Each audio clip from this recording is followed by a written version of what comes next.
نحمده ونصلي على رسوله الكريم اما بعد فاعوذ بالله من الشیطان الرجیم بسم اللہ الرحمن الرحیم السلام علیکم ورحمۃ اللہ وبرکاتہ. اٹس می اگین فرحانہ زاہدی معظم, اور آج ہم ایک بڑی خاص چیز کے بارے میں بات کرنے جا رہے ہیں. جب رمضان شروع ہوتا ہے تو ہم ایک دوسرے کو کہتے ہیں مبارک ہو. جب عید آتی ہے تو ہم کہتے ہیں عید مبارک. جب شادیاں آتی ہیں تو ہم کہتے ہیں ایک دوسرے کو مبارک ہو. کوئی بھی اچھی خبر ہو تو ہم ایک دوسرے کو کہتے ہیں مبارک ہو. But do we understand what something like saying Mubarak actually means? Basically یہ عربک کے روٹ بارہ کاف سے نکلا ہے. اسی سے لفظ برکت, مبارک, برکہ, یہ تمام الفاظ ہیں, اور اس کی معنی بنیادی طور پہ ہے that something is blessed, اس میں برکات ہیں. تو کئی دفعہ آپ نے لوگوں کو دیکھا ہوگا جن کے پاس زندگی میں شاید اتنا کچھ نہیں ہوتا, بٹ وہ ہر وقت خوش خوش سے رہتے ہیں, اور ہم انہیں کہہ رہے ہوتے ہیں یار آپ اتنا خوش خوش کیوں رہ رہے ہو. اور کئی دفعہ ہم دیکھتے ہیں ایسے لوگ جو کہ انہیرنٹلی جو بھی کام کرتے ہیں اس میں سے کچھ خیر ہی نکل رہی ہوتی ہے. تو کیا چیزیں ہیں جو ہمیں مبارک بنا دیتی ہیں, کیا چیزیں ہیں جو ہمارے اعمال کو مبارک بنا دیتی ہیں, اور اس کا ایکچولی مطلب کیا ہے. مثلاً یہ حدیث دیکھیے جس میں عائشہ رضی اللہ تعالی عنہا فرما رہی ہیں, اور یہ شعب الایمان سے لی گئی ہے. Blessed is the one who finds many prayers for forgiveness on their record. مبارک وہ ہے جسے اپنے نامہ اعمال میں استغفار بہت زیادہ ملے. اس کا مطلب ہے اللہ تعالیٰ سے اپنی غلطیوں کی معافی مانگنا. And mind you, for asking Allah for forgiveness it's important we realize our mistakes. ہم صرف زبانی استغفار کی تسبیح نہ پڑھے ہوں, بلکہ ہم ریئلائز کر رہے ہو کہ ہماری غلطیاں کیا ہیں. اللہ سے معافی مانگنے سے, زیادہ سیلف ایکچولائزڈ ہونے سے, اپنے آپ کو اور اپنی غلطیوں کو سمجھنے سے انسان مبارک بن جاتا ہے. جب ہم رمضان مبارک ہو کہتے ہیں تو اس کا کیا مطلب ہوتا ہے کہ رمضان ہے تو 29 یا 30 دن, اور ہم سب کو 24 آورس ہی دیے گئے ہیں, لیکن کیا رمضان میں ہم اس ٹائم کا فل استعمال کریں گے؟ ایک دعا ہمیں سکھائی گئی ہے, اللہم بارک لنا فی اوقاتنا, اے اللہ ہمارے ٹائم میں برکت دے دیجئے, ہمارے وقت میں برکت دے دیجئے. سو وی all have 24 hours, but how come some people are able to do a lot more and are much more productive in those 24 hours? جیسے بالٹی میں سوراخ ہو جائے تو پانی بہتا رہتا ہے. ہمارے وہ کون سے عمل ہیں جس کی وجہ سے ہمارے کاموں میں سے برکت جاتی رہتی ہے؟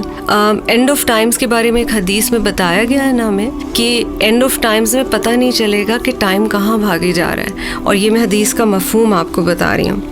اچھا, ایک حدیث میں آپ صلی اللہ علیہ وسلم نے یہ بھی بتایا ہے کہ قناعت پسندی یعنی کنٹینٹمنٹ جو ہے وہ برکہ کا باعث بنتی ہے, اور ان کا آپس میں تعلق ہے. سو for somebody who is not content and peaceful at heart, maybe a lot is not enough. اور دوسرا شخص ہے جس کے لیے تھوڑا بھی کافی ہو جاتا ہے اور وہ اس پر خوش ہوتا ہے.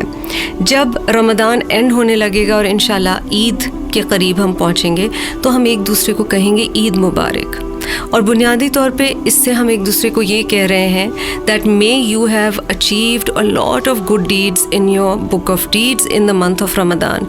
May you have attained Allah's forgiveness in the month of Ramadan.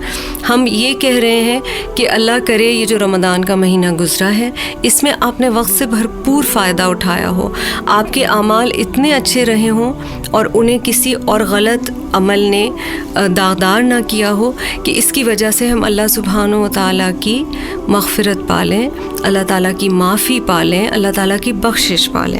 تو آپ سب کو بہت زیادہ مبارک رمضان کی, عید کی. اور کچھ خاص اعمال ہیں جن کے لیے نبی صلی اللہ علیہ وسلم نے کچھ چیزیں بتائی ہیں. مثلاً ایک حدیث میں بتایا گیا ہے کہ 3 چیزوں کے لیے خاص آپ صلی اللہ علیہ وسلم نے بتایا. Number 1 is early مارننگز. تو جو لوگ ارلی رائزرز ہوتے ہیں آپ دیکھتے ہیں کہ وہ اس دن میں بہت زیادہ کچھ اچیو کر پاتے ہیں. تو نبی صلی اللہ علیہ وسلم نے دعا بھی دی ہے کہ اے اللہ میری امت کے صبحوں میں برکت عطا فرما. دوسری چیز ایک خاص کھانے کی چیز ہوتی تھی سرید, اس زمانے میں اس کے لیے آپ صلی اللہ علیہ وسلم نے فرمایا. And maybe that was something that was enough for a lot of people even if it was less, ہے نا. جیسے ہم ہو سکتا ہے اس کو ہم اس طرح سے سمجھیں کہ حلیم میں بڑی برکت ہوتی ہے, بہت سارے لوگ اس میں سے کھا لیتے ہیں. تو کچھ کھانے کی چیزیں اور اگر نیت اچھی ہو تو ہم اس میں بہت کچھ پا لیتے ہیں. اور آخری چیز جماعت, یعنی جب ٹیم ورک ہم مل کے کرتے ہیں تو اس میں بہت زیادہ برکت ہوتی ہے. A lone wolf can only do so much, but when we work as a team and together for a good cause, then we can achieve so much more. مل کے کام کرنے میں, مل کے کھانے میں بہت برکت ہے. جزاکم اللہ خیرا کثیرا. السلام علیکم ورحمۃ اللہ وبرکاتہ. Assalamu alaikum. You were listening to Ilm in 5 by Farnaz Zahidi Muazzam. Please subscribe to Subul, available on YouTube and Facebook, and audio podcasts on Google, Spotify and Amazon Music, where you can find more of her work.